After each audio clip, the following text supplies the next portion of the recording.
let me throw my theory out, and it's just a theory. I don't really believe it, but I like thinking about it. What if UFOs looked like those pyramids?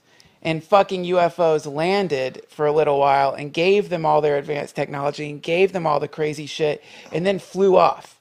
And so you're just going deep into the what if drawer. So, yeah, this is deep in the what if drawer. This is way underneath a lot of other what ifs. But like, so if you think about it, those fucking pyramids kind of look like they could be spaceships. Like whenever I think of spaceships, I think, why wouldn't it look like a pyramid? It could be a pyramid. So maybe fucking they were visited by advanced intelligence that looked like those pyramids. It's still the problem with the pyramids is not that. The problem with the pyramids is the incredible mathematical equations that are required to create something so perfect. There's 2,300,000 stones in the pyramid, the Great Giza Pyramid, the Great Pyramid of Giza.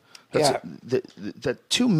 about how many fucking stones that is. It's a lot of stones. They weighed between 2 and 80 tons, and some of them, the ones from the King's Chamber, were cut from a quarry that was like 500 miles away. I mean, it's amazing, man, and they're perfectly put in place. You ever seen the King's Chamber? You know, where in the Great Pyramid? It's insane. They don't have any idea how they built it. They have no idea how they got these incredibly large stones cut so perfectly and so smooth. And they found bore marks in the sarcophagus that is from a diamond bit drill. Right. So it's like shit that we have today. Somehow or another. What's that called? I'm sorry to cut you off. Just because it's another fascinating aspect of the stuff you're talking about, which is shit. There's a name for this kind of archeology where people will find it's like you'll find batteries. Mm-hmm. You know what I mean? Or you'll find I'm thinking of cryptozoology, but I know what you're talking about. You'll find like something that there's no way that it should exist back then. It almost indicates time travel. Or something. Have you ever? Well, not time travel, but have you ever looked into Graham Hancock? Have you ever read any of his stuff? No, I know that. I want to give you Fingerprints of the Gods before you leave. It's one of my favorite books. And this guy Graham Hancock is an archaeologist, and he traveled all over the world looking at all these ancient civilizations and ancient structures, and studied all the different, different cataclysmic event stories that every single religion seems to have that are in the Epic of Gilgamesh and in the Bible. And what he believes is that somewhere around 10,000 years ago, there was some event on Earth, and there was a super advanced civilization that existed before that. Yeah. And we have been around a lot longer than we think. And that what the pyramids are literally is people rediscovering some shit that a super, super advanced civilization that had been reset many thousands of years ago. What we see, like when you see like the Great Pyramid and the Sphinx and all these things that they can't explain, the Sphinx enclosure, what we see is the proof that there was some sort of a super advanced civilization many, many, many thousands of years before where the archaeologists currently date to be, the time they built the pyramids. And there's a guy named John Anthony West that has dedicated his entire life to trying to let people look at Egypt in a different way, and he believes that the Egyptian, the drawings, the depictions of pharaohs, they go back over 34,000 years.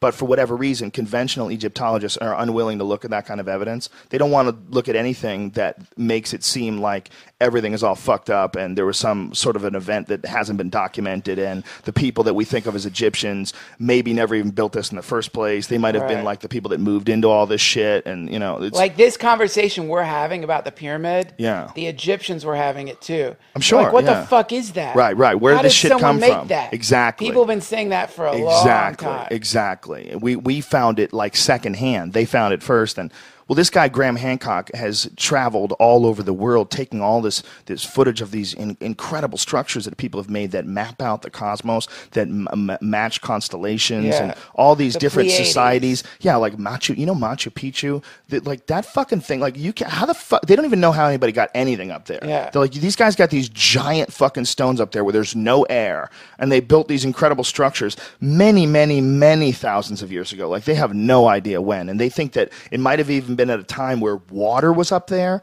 Like it's fucking nutty, man. When you really find out how much of these ancient structures and ancient civilizations, how much evidence there is for it. But when they start bringing this stuff up to conventional archaeologists, they always say, well, where's the evidence for these cultures? Like that's what they said about John Anthony West when they brought up the water erosion marks on the Sphinx. You familiar with all that? The water erosion on the Sphinx is due to thousands of years of rainfall. The problem with that is the last time there was rainfall in the Nile Valley, it was like 7,000 BC. Yeah. So that puts it like way, way, way outdates it. Way past what we think of as Egyptian civilization. Egyptian civilization we think of around like 2,000, 3,000 BC. They're talking like 7,000, 4,000 years earlier than that. You know what I mean? I mean, this is pretty incredible shit. So these guys have discovered all these different things that point to the fact that it's much more likely that there was a far older civilization that disappeared. And so the archaeologists are all like, well, where's the evidence for this civilization? Well, it's fucking right there. What else is going to be left? What else is going to be left after 10,000 years, man? You're going to get some stone. That's it. A car would dissolve into the earth. A building would fall apart and crumble. Everything has to be made out of stone. That's the only shit that's going to survive. Have you seen... And you know, I want to interrupt you, but you know when they first found the Sphinx in I forget which fucking pharaoh they attribute it to the guy who supposedly they think built the Sphinx. But it's in the hieroglyphs. It literally says that he was told in a dream that if he uncovered the Sphinx, he would go on to rule Egypt. He had to uncover it. You know why? Because it was covered in fucking sand. Right. They had to actively dig it out of the sand. Yeah. It was up to its head in sand. Right. Not only that, the head has been altered. Like they know that the head used to be far larger and was much more likely the head of a lion. And then some pharaoh was like, I don't like that lion. I want my face up there, bitch. And so that's when they put his face up there. And more likely, it was one of the African pharaohs because he has a face of a Nubian. The Nubians conquered Egypt in the end of the Egyptian Empire when everything fell to shit. Yeah. the Nubians conquered, and their pharaohs were much more African looking. Yeah, the point is, we're both saying is we're older than we way think. older. Way This Graham older. Hancock guy's a fucking genius, man, and his books are brilliant on this shit. And his wife's a photographer, so he has these incredible photographs of all these different things from all over the world, and it will absolutely convince you that at least this should be considered as an option, and it's not right now. Right now, everybody wants to think that everything they've been taught in school and everything they're teaching their students right now is the information, and it's very difficult to get them to relook at shit. These motherfuckers that won't look at the Sphinx, I mean, there's water erosion. Every single geologist who looks at that says, this is water erosion from thousands of years of rainfall. And then they have all these other guys that are like, no, it can't be. It's impossible. That's never been a problem for me imagining that we're a super right, old but for species. them, they've been teaching this shit. They've been teaching Tutmosis III did this at this time, and he built this pyramid, and, you know, they don't know, though. That they really don't know. It's guesswork. There's a shitload of guesswork. Yeah, that's always really amazing to me when archaeologists get very specific about something that was a really long time ago. And then he said to his troops, you know, whoa. Like, how the fuck do you know what he said? I can barely remember what I ate yesterday for lunch. Exactly. Like, how are you diagnosing this shit? It's impossible. I talk about this when I talk about on stage, when I talk about how little we know about human beings. If I'm in a club that it has like 200 people in it, I'll say, you know, there's 200 of us right here. What we represent, if we lived our entire lives, birth to death, and we added them all together, we represent 20,000 years.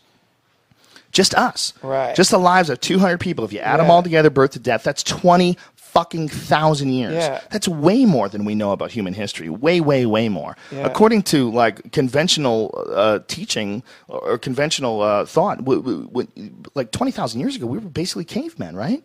I mean, we wore animal skins and shit. Like when they find those frozen dudes, how old are those dudes? I have no idea. It's like 30,000 years ago. They're like wearing skins and shit and throwing spears with rock tips. Like that's as good as it got back then. Right. 20,000 years, just 200 people's lives. That's incredible, man.